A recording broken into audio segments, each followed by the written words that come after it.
that infringes on the Constitution. Mr. Speaker, I would want to invite those who are arguing like that to look at Article 92 and see that we were required to bring clarity in terms of defining what a political party means.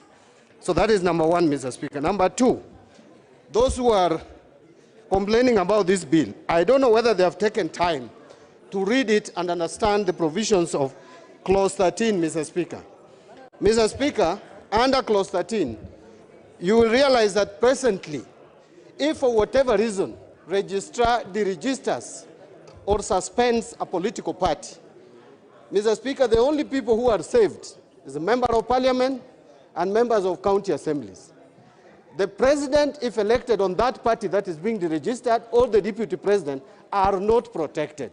So, Mr. Speaker, the provisions of under Clause 13 now protects also the president and the deputy president and even the governors. Anybody elected on a political party that has been deregistered or suspended would continue serving in the office, something that is not keyword in the current law as we have it today.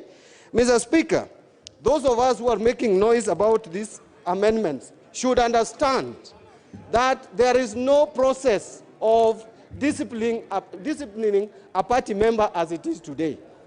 This law provides a clear mechanism and details on how due process of disciplining a member will be taken. And it is of benefit to some of us who are making noise here, Mr. Speaker, because Mr. Speaker, we require this law to be clear on what process would be followed, Mr. Speaker. Mr. Speaker, my second last remark is as follows. Mr. Speaker, as it is today, the political parties' funds, there is no clear provision on how to divide it to parties which form coalition.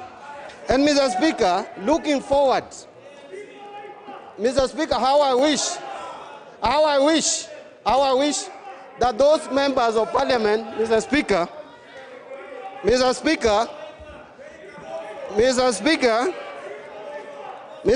these members, if they are the numbers, we have been told about 150 members supporting a particular cause.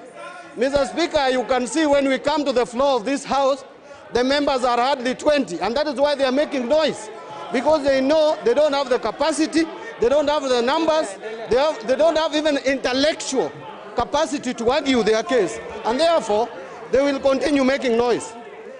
Mr. Speaker, if you look at the provisions of this bill, Mr. Speaker, it is clear that now even those political parties which don't have the numbers in the House but have elected leaders will benefit from political parties' funds. So, Mr. Speaker, let me just conclude. That, Mr. Speaker, my colleagues on the other side of the political divide, who have been boasting of numbers in the streets, who have been talking of 150 members, today we want to see where are those 150 members. So instead of making noise, instead of shouting like Alice Wahome is shouting as if she's in a marketplace, Alice Wahome should tell us where there are 150 members that they have been boasting around, that they have 150 members, and they have only 20, 25 members. Okay. If you don't have numbers, don't waste our time. Don't waste our time. We have come here to debate. Thank you, Mr. Speaker. Honorable Dr. Pukose.